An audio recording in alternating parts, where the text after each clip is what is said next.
Matt Van Epps in studio. It is time to talk to the man trying to not unseat Mark Green, stepping away, and you're trying to take his spot. Thanks so much for hanging out with us today. Chad, honored to be with you. Number one question we always hit everybody out of the gate with, weed. How do you feel about the weed? Because our show is pretty weed-friendly. Yeah, it's an issue I just need to learn more about and dig into and understand and take a full look when we get into Congress. And, I think I'm a limited government person. I'm a low taxes, pro-business, pro-economy. And so that's the framework that I look at all issues with: pro-family, support for law enforcement, veterans, military. And it's an issue I haven't done a whole lot of work on, honestly, and look forward to digging into it more. Tell everybody a bit about your background. Sure. You're going up against Aft, and so tell everybody, because I think a lot of people are trying to figure out, they've heard the commercials because everybody's been bombarded with all the commercials. And no offense, we kind of all made fun of all you guys' commercials. Yeah. But tell everybody a little bit about you, rather than just what they see is like, everybody knows you're pro-America, Trump, but like, who are you? Yeah, I appreciate that a lot. So, West Point grad. I come from humble beginnings. My mom was raised very poor. My dad was lower middle class. They met in Ohio. My dad was drafted into Vietnam. He was an infantryman and tunnel rat in Vietnam in 1966 and 67, and the biggest patriot and conservative that I ever met. And I grew up that way. Neither my mom or dad went to college, but my brother and I are both West Point grads because of the hard work that they put in. And at West Point, I was there. I got there in July of 2001, and 9/11 happened. And I was, we knew we were preparing to go to combat while we were at West Point.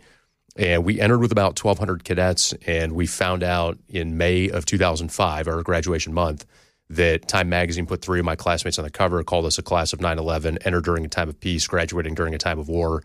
And we found out on May 28th when we graduated, we were graduating with exactly 911 cadets, which is, I think, the hand of Providence in that.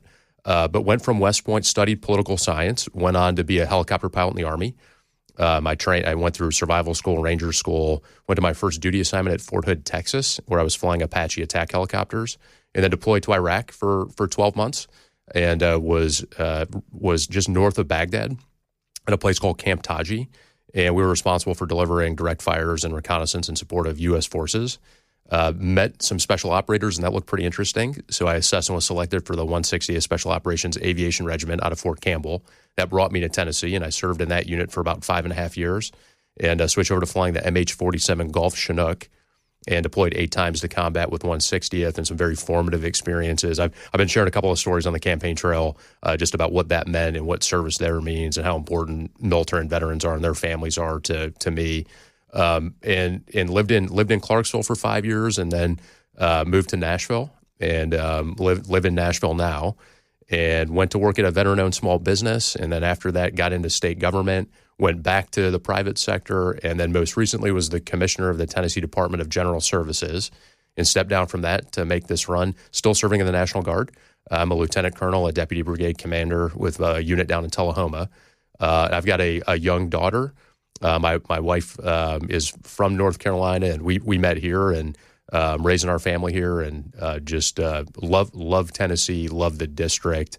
My brother's still in the Army, and he's still active duty, still serving the country, and so love patriotism, love our state, our district, and our country. Matt Van Epps is here. We're sitting here talking about all things as he's running against Afton for Tennessee 7, taking over from Mark Green, who is stepping away. It's not if but when, right, with a helicopter when they go down. That's my buddy used to be a helicopter pilot. Now he flies. He's like a commercial. He's like, dude, it's not if but when. Yeah, it's a complicated machine, and especially in combat operations, it's tough. It's tough work, and you can be doing everything right, and it really is a complicated machine. But they're really well trained crews, and I love flying both Apaches and Chinooks, and those units were incredible. The missions were really formative and incredible, and I was honored to do that. I haven't flown. Last time I flew was Afghanistan 2014, so it's been a little bit. Still in the National Guard, I'm still a 15 Bravo and Army aviator, but I've been in all branch immaterial positions, all staff kind of work. Are you still certified to fly? I'm not, actually. I'm not. No, it's a good question. I feel like it's like riding a bike, though.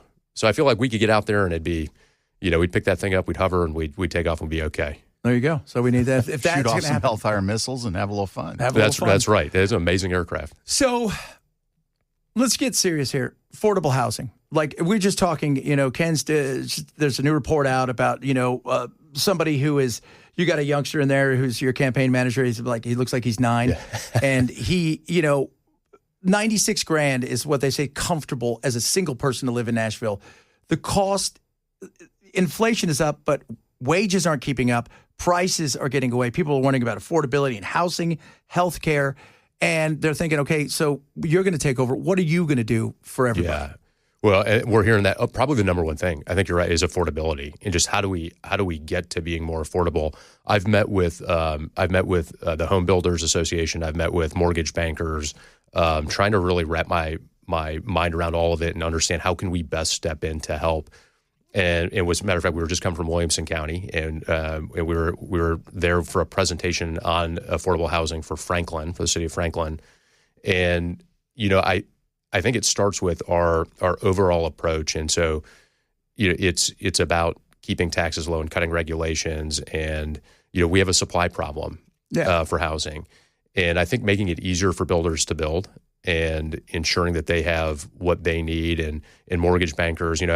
I was fortunate to be able to buy a home as in the Army, in the active duty Army, because of the VA benefits and the VA home loan guarantee, and that was so important to me, as it is for many veterans, to be able to buy that first home and live it's the American dream. It's what we have to do, and I think we have to look at how can we from a federal government standpoint. I think one thing is how can we incentivize states to be able to remove exclusionary zoning and do those kind of things so that we can build affordable housing where workers are, outside of military installations, where the jobs are. One of the statistics that came out of this presentation in Franklin today was about the distance that folks drive to go to work in Franklin. Yeah. And it was a very high percent. I might get this wrong, but I think it was 17% drive 50 miles one way or more to go into, which is just all the time, Matt, about the amount of hours that, that people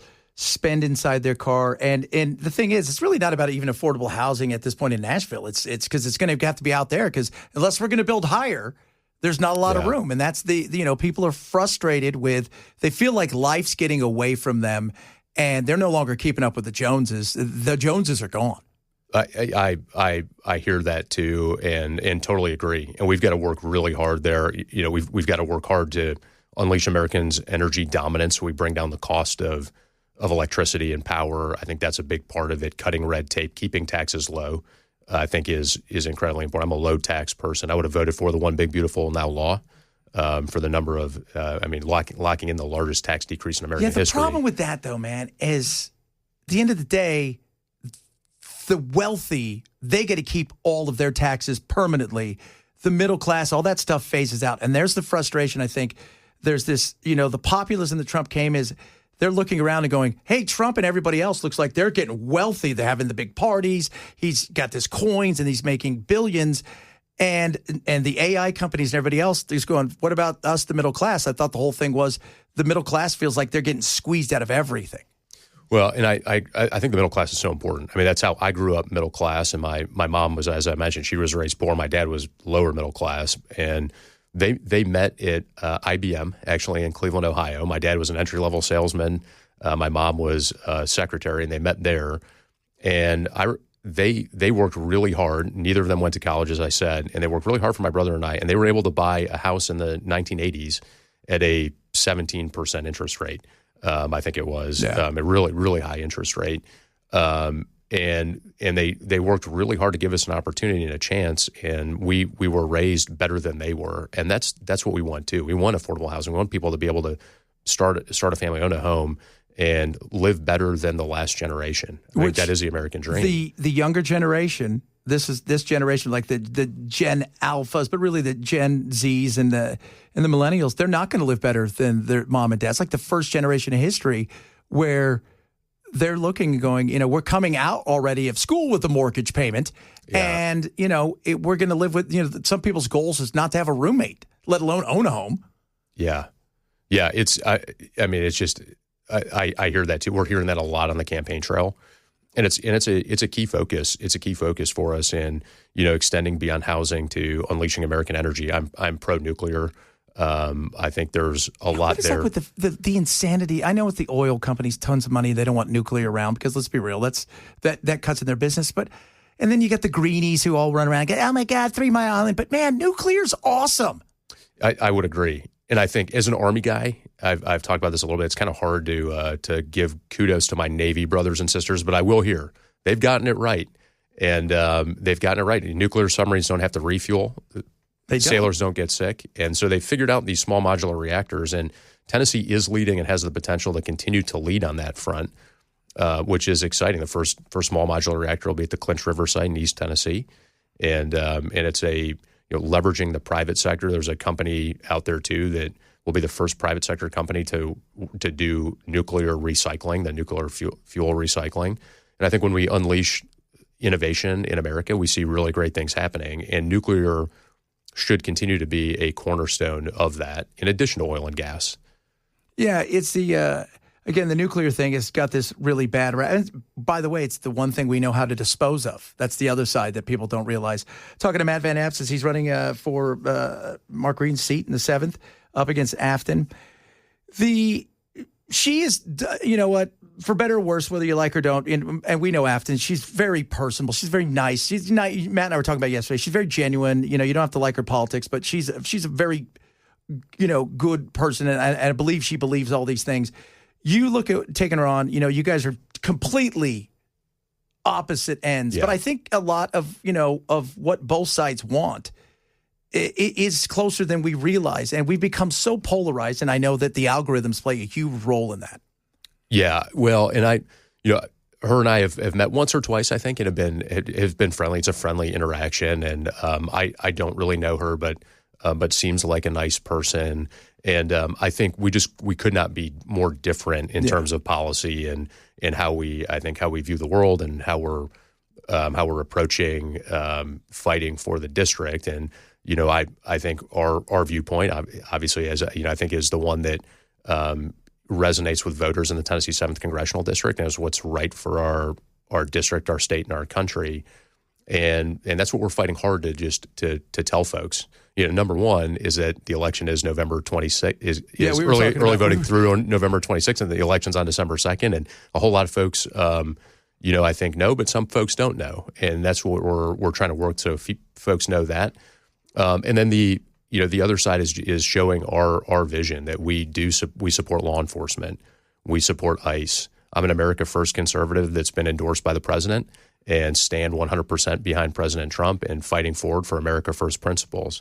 And we think that doing that is going to continue to grow our economy and support businesses and farmers and families across our district. Matt Van Epps is in here. He's going to stick around for another one. Yeah, okay. So we're gonna talk to him about Trump. Got some other stuff coming up here. If you guys have some more questions, hit him up on the old text line. We'll try to get as many questions as we can get fired at Matt here in a second. And we appreciate him coming in. This is the Chad Benson Show, Super Talk 99.7.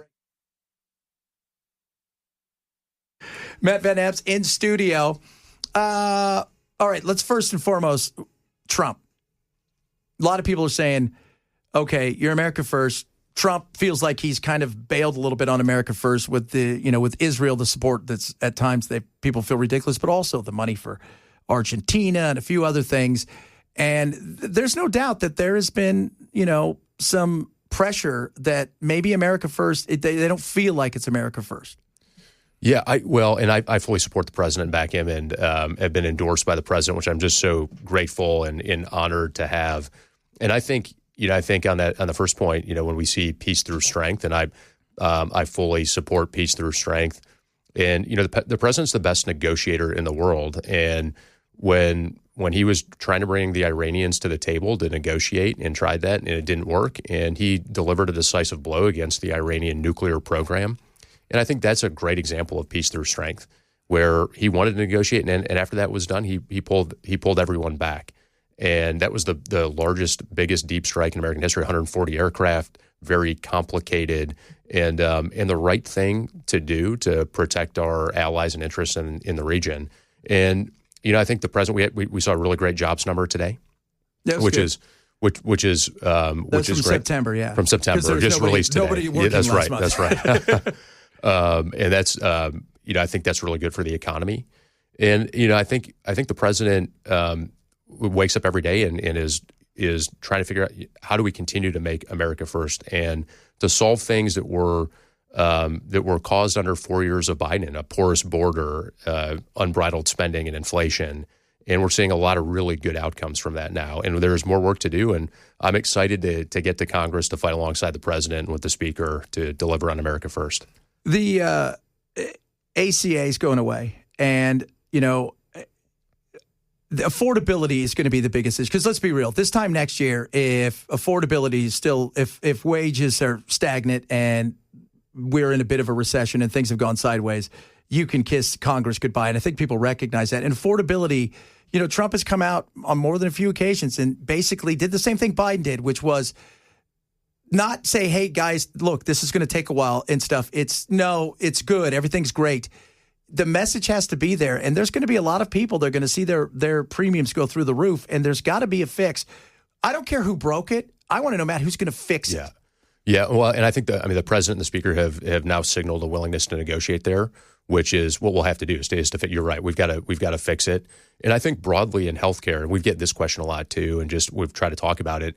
I think there's a good example in Tennessee and Clarksville when the government gets out of the way, and we have a private sector and a market-based solution that comes in. 2 new hospitals going in Clarksville, and that's going to increase access. It's going to promote competition. And that increased access is also going to decrease costs. It's going to increase outcomes, which is really important. I think we've got to do more for full transparency in cost in healthcare. Yeah, I think that's really important. I think right now you can have a plan that has single payer, different plan, and different hospitals have different prices for the same procedure. The addressing the fact that you've got monopolies when it comes to hospitals, they're consolidating. It is, you go across the street, you break your arm. What do? Well, you go over there, you break your arm. It costs you, $1,500. Cross the street over here, it costs you $4,800. Why? Right? They didn't do anything different, kind of thing. Yeah. People are frustrated with this, and you can't let affordability get away, and especially when it comes to healthcare, because we're looking around and everybody. I mean, my God, they're just like. We are getting people every day texting us going, it was $330. Now it's going to cost me $1,200. I can't afford to pay that. I'm just going to roll the dice. Yeah, and I think that full transparency, both in cost and quality outcomes, there's a huge opportunity there to save a whole lot of money and just increase that competition, make it a consumer-focused, consumer-based approach there. I worked at a healthcare company here in town for a little bit, and it the premise was embedding healthcare navigators in rural clinics and working with patients there to tear down barriers, work with the provider in that healthcare clinic, but also the patient, ensure that they are able to make it to their appointments on time and to take away those transportation barriers, and they get their medications on time. And we saw really good outcomes with that, and being able, the private sector having a role to play in that. I think another thing is we should look at HSAs as well, healthcare savings accounts, and just look at what else we can do there to give more power to families to make decisions and ensure that they have the resources needed for their health care. Talking to Matt Van Epps, last question, and we're going to let you have the floor here to pitch everybody, hey, this is why me. What can we do as a nation? Gallup came out with a new poll today that 80% of us, right and left, agree on virtually almost everything. What can we do to bring the temperature down, but actually start to have conversations? Not look at your neighbor as the person that they voted for, but as their own individual, because I think we need to have more conversations in this country, because a vast majority of us live just a little to the right or a little to the left. They don't live in the extremes. What can we do to bring the temperature down? Well, so I'm as you know, I'm a conservative, an America First conservative, but as a veteran, I was endorsed by a group called With Honor, and there's a caucus called the Four Country Caucus that is cross-partisan. And I've agreed to work across the aisle with other veterans to advance legislation for veterans. And I think that's a great starting point. We have a common basis where we've served our country, we've sworn to defend the Constitution, and it's not going to change the fact that I'm a conservative fighting for conservative values for our district. But I'm willing to talk to the other side and hear them. And we're starting from a known point that we've served oftentimes probably together in combat, and that there is more common ground there. And we've got to figure out how to do that and work together to support veterans, to support other areas where we can move the ball. And I think that's a good starting point where we can collaborate, and we can still maintaining our conservative position and fighting for that, but working with other veterans. All right, Matt Van Epps, you got 1 minute here. You're running in the 7th, take over Mark Reed's spot. You're up against Afton. Tell everybody why you. Thank you so much. Well, first and foremost, it's a background in leadership and service as a special operations aviation leader, moving into small business and leading small businesses, to state government as the former commissioner of general services, and still serving in the National Guard.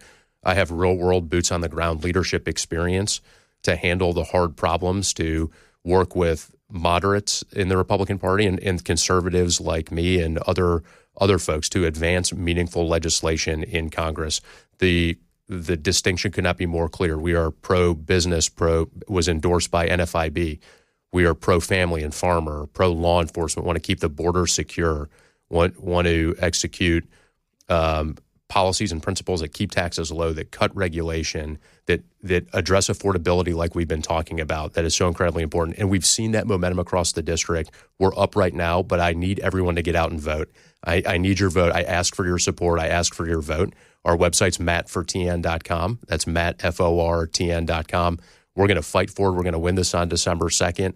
Early voting now through November 26th, and the election on December 2nd. But it's going to take all of us putting our jersey on, getting on the field, and casting that vote for conservatism to keep our district, our state, and our country free and prosperous. And that's what we're going to be out there fighting to do every single day. Appreciate you coming on, man. Thank you so much. Thanks, Chad. Yes, sir. It is the Chad Benson Show, Super Talk 99.7.